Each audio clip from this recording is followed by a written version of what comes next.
What is up, YouTube? Today we are in the semi-finals for soccer. It's not really the place where I can film, but you bet your dead ass we're going to win this semis, and then next week's going to be in the actual finals. Me and my mate Sam have been talking, and I think next year we're going to, I know it's only halfway through this year, he's going to message some teams and see if we can play outdoor soccer. I miss the real competitive edge in sports, and I like the community around it all. So I'm going to get back into it. I have a few more exciting things that's going to be a bit controversial that I'm going to add in the up and coming weeks to this channel. I don't know how many people are going to like it, how many people are going to be against it, but I also don't care. It's my life. Anyway, here to last Monday, here's my touch footy night.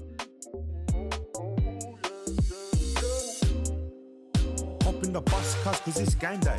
All the boys around, so let's ill-chase. Put on the uniform and the strap and tape, and it's war when you hit that hallway. Feeling myself when I hit that field. Got my brothers in need for no shield. Play to the end and bro, we don't yield. I got my brothers cause this is real. Don't fall back, front line like a soldier. Put him on his ass, dip down and shoulder. Empty the tank, get up and motor. Don't stop working till the game is over. Forward teared up in the back, find space. Let's get rowdy, bros running straight. Stick to the structure, put him in space. Once that whistle blows, then it's time to play.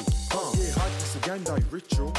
Run the ball like Mitchell, or you can be like Reynolds and Skiffle. Give it a Johnston and you'll get triple. Pass it to Cleary, you know he'll run the pitch. Score points like Jaboyevich. I'm game day fit, no need a switch. Cooking up like Cookie Man's in the kitchen. Who's that on the wing? It's Sivo. Score, try and do the Guffrino. Don't get too rowdy or too keen, or you'll end up like Hasentino. Get a 40-20 like DC. What's the score? 5-2. I'm super unfit lately. I've been playing soccer on Sundays and just started touch. I'm going to play touch Monday and Thursday nights. And I'm also going to start waking up at 4:30, so it means I'm going to be in bed by 8:30 and go for like a 20-minute run every morning just to get my cardiovascular fitness back up, because it's really slow at the moment. Just I get puffed really quickly. Right now I'm going to go for a little swim in the pool, even though it's winter and it's freezing. I just want to start being more accountable. Plus, when you move in the morning, I used to do it all the time. You just feel better to get your day done. It's a good way to start your day. Wake up, go for a run, or at least do some sort of exercise. Then you're awake, your body's warm. That is fucking freezing. Alright, let's do it. I jumped in the water, we're going for a swim.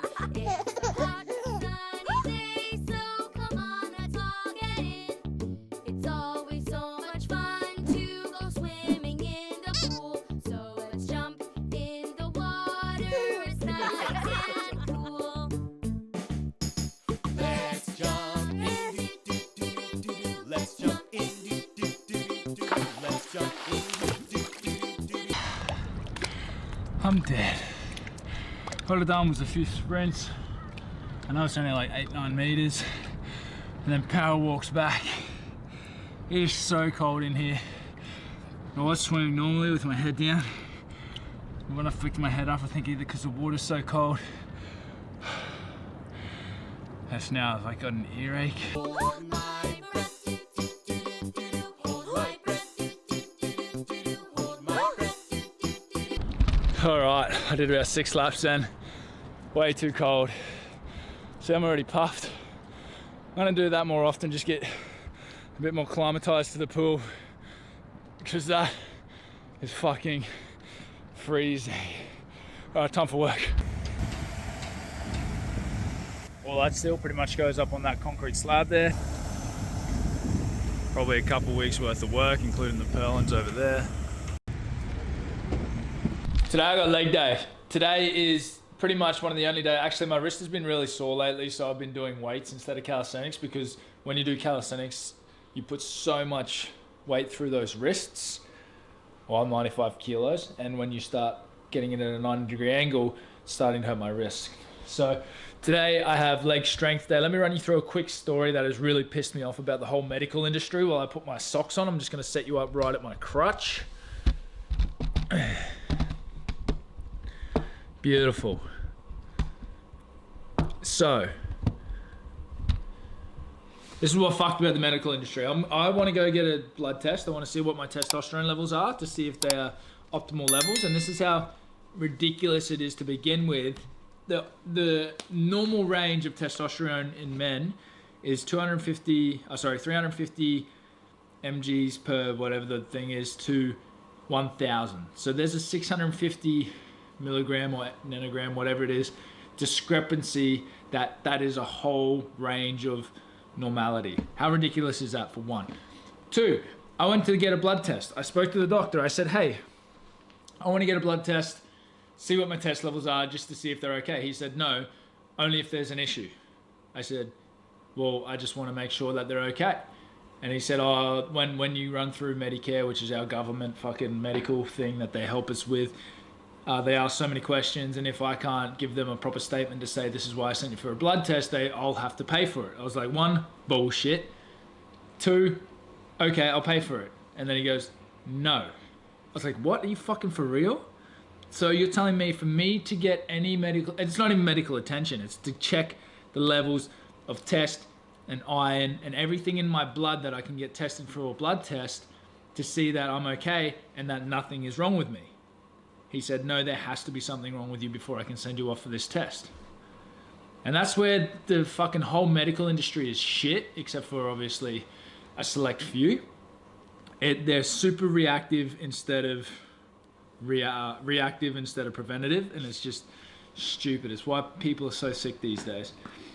Anyway, that was the little story. I even went there to get my wrist checked. I knew I had to get an MRI. I pretty much said, can I get an MRI? He's like, oh, we're going to have to go through x-rays and an ultrasound, and then in the end we'll get an MRI just so we can definitely know what's wrong with it. Or we could just put your hand in a splint for a week or two to see if that'll help. And I was like, I don't want to piss fart around the bush. I just want to see what's wrong with it so I can start fixing it, instead of, oh, let me guess, let's put it in a splint and then see if it helps it. You don't even know what the fuck is wrong with it. Why would you put my hand in a splint if you don't even know what's wrong with it? And then he's like, oh, we can get an x-ray and an ultrasound. I was like, can't we just get the MRI, because then we know exactly what's wrong with it, because they're the best ones. Plus radiation through x-ray is actually bad for you if you do it too much. When you do it ever, it's bad for you, but you can do it in little doses and it's not too bad. And then he goes, yeah, but it's super expensive. And I was like, okay, how much is it going to cost me? He said, $200. I was like, are you seriously telling me that I would rather piss fart around the bush? And I know a lot of people don't have $200 spare, but this is in James Street, which is in Newstead, which is like we pay $650 fucking dollars a week rent here. And then he was like looking down on me, saying that I couldn't afford $200 to go get my fucking wrist checked to make sure that there's nothing wrong with it so I can start fixing it. I earn more than that, motherfucker. Anyway, let's go do legs. That was my little story for the day. Leg day it is. Today the gym is strength day, so I'm gonna try and I did like my 1RMs kind of last Thursday. I do legs twice a week. Today I am going to go 3 for 3. 3 reps of 3 at whatever I can do it at with an RPE of 9. So that's going to be interesting. I don't normally like lifting heavy weights, but you know, my ego's involved today, so we're going to do it. We're going to get it. So the music in the gym today was hella loud, so I'm just going to talk you through my routine. First of all, I do a few kettlebell swings to get that hip hinge movement warmed up. Then we go straight into some ankle mobility exercises. Whenever I do some stretches, I always try and add resistance, pulling the other way, because I want to create mobility in that joint, not just flexibility. When you create flexibility, if it gets over flexible, it can start becoming weak. But if you add resistance to it, you're strengthening those ligaments in that joint, so you become more mobile and not so much flexible. Next, I go into some hip flexor stretches. Again, I'm adding resistance. I'm trying to pull that joint out, as you can see in that drawing up there. It's pulling the joint out of the socket to distract it, so it's not always contracted into the socket. You get more movement, again, more mobility through this stretch. Now that the main stretches are out the way, I go into some movement pattern. Obviously, a lunge is pretty much copying the same motion as a squat, just unilaterally. I do some pause reps at the bottom, just to really get the muscle activated, bit of time under tension, and I'll just walk through this and count to about 10 on each rep at the bottom of the lunge. Last little warm-ups, I'll sit in the squat position, right in the eccentric phase deep, hold that for about 10 to 15 seconds, and then I'll start powering out of that and do a few reps of my squats. You want to be able to power out of it enough so you're going up onto your toes. Obviously the hardest part of the squat is coming out of that complete eccentric phase.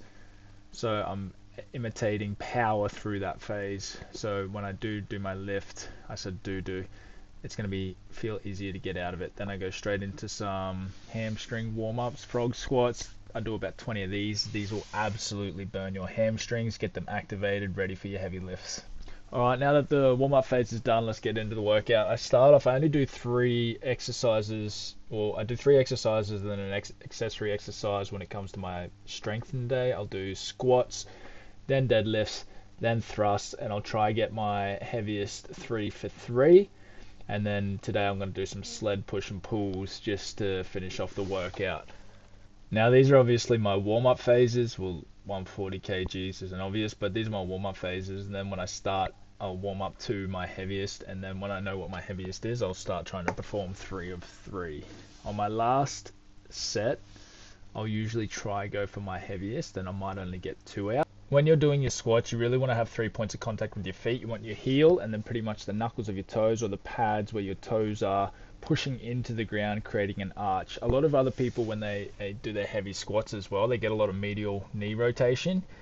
That can really start to damage your knee if it's too much. See, I get a little bit there. It starts to cave in a little bit. If you're trying to lift heavy and you keep pushing through that, you're going to do some damage to that knee area. See, again, I did it there. That's not too bad, especially because I catch it on the way back out. When it comes to deadlifts, the biggest issue I see is a lot of people get a rounded back. Now, you have a few degrees where it's safe and it's not too bad. Oops, that's me picking out a wedgie.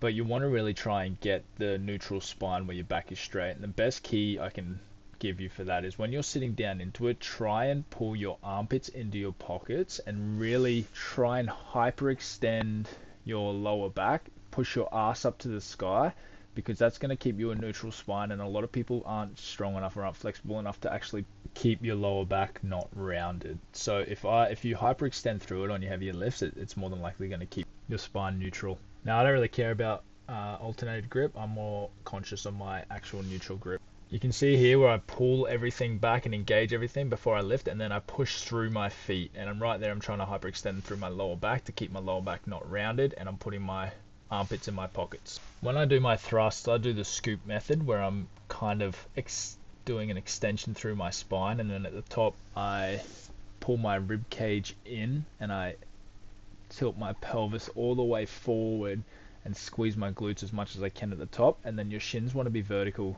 towards your feet. You're creating a 90-degree angle through your knees. I'm not really doing it the best there, but I should have pulled my feet back a little bit. Last exercise is just a sled push and pull. I'll push it all the way to the end and then I'll start pulling it back. This is just an accessory. It really gets your quads working and your hemis, and it's good for primal movement, the movement that you normally do while strengthening those muscles. And then that was pretty much my workout. Give it a go. Let me know how you go. Leg day done. I can finally feel that my legs are getting stronger. I'm sticking to a routine finally, doing legs twice a week instead of once. So I do a strength day, which was today, which you just seen the workout, and then I do a repetition day, which I guess I'll show you in another workout, maybe the next vlog. This week I'm gonna do a, oh fuck, I hope I didn't crack my phone. She good, she Gucci. This week I'm gonna do a, next week, next vlog you see, I'm gonna do a 10,000 calorie challenge again. This time hopefully I stick to it. Check out this one here from my last one. I kind of bitched the end of it. This week's been a frustrating week with that whole medical thing. I don't know why I can't get over it, but one day fam, and you're gonna see me grow there. It's gonna be an amazing journey, and I love that everybody, you're part of it. I'm gonna have my own biohacking gym.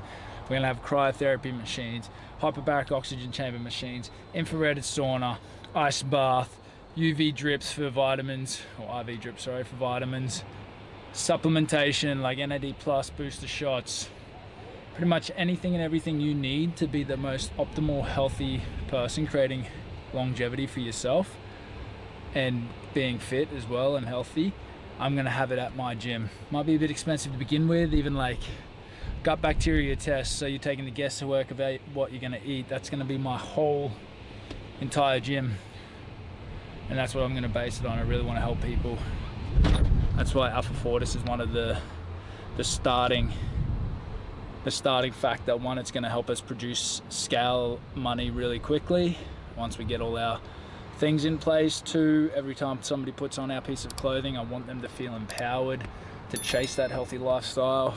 And then the last part of the journey, well, not the last part, but the next part of the journey is going to be the biohacking gym. I love you all. Remember to like and subscribe. I can't even talk.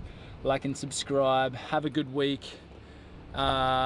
Tonight as well, I'm going to upload a at-home calisthenics training session for everybody that wants to start training at home. Love you all. Peace.